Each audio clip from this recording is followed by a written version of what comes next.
আমরা গিয়েছিলাম নন্দনে, যেখানে চলছিল ইন্টারন্যাশনাল চিলড্রেন্স ফিল্ম ফেস্টিভ্যাল 22শে জানুয়ারি থেকে 28শে জানুয়ারি অবধি।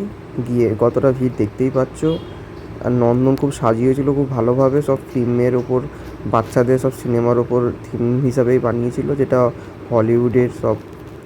যেখানে আমাদের তোমরা দেখতেই পাচ্ছ কত সুন্দর হ্যারি পটারের ওপর, তারপর আমাদের জিনের ওপর, আলাদিনের আলাদিনের চিরাগ, জুরাসিক ওয়ার্ল্ড, তাছাড়া হচ্ছে মানি হাইস্ট,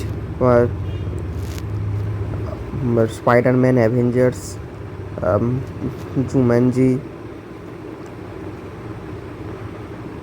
হ্যারি পটার, এই সবের উপরই থিম বানিয়েছিল। আর আমরা তারপর ওখান থেকে গিয়েছিলাম, ওখানে ফ্রিতে পাসও দেওয়া হচ্ছিলো সিনেমা দেখার। ওখান থেকে পাস নিয়ে মোয়ানা 2 মুভিটাও দেখেছি। আর তাছাড়া পেছনে বানানো হয়েছিল একটু মেলা টাইপের, যেখানে খাবার দাবারের কিন্তু জিনিসপত্র পাওয়া ছিল, সেটাও ঘুরে দেখেছিলাম।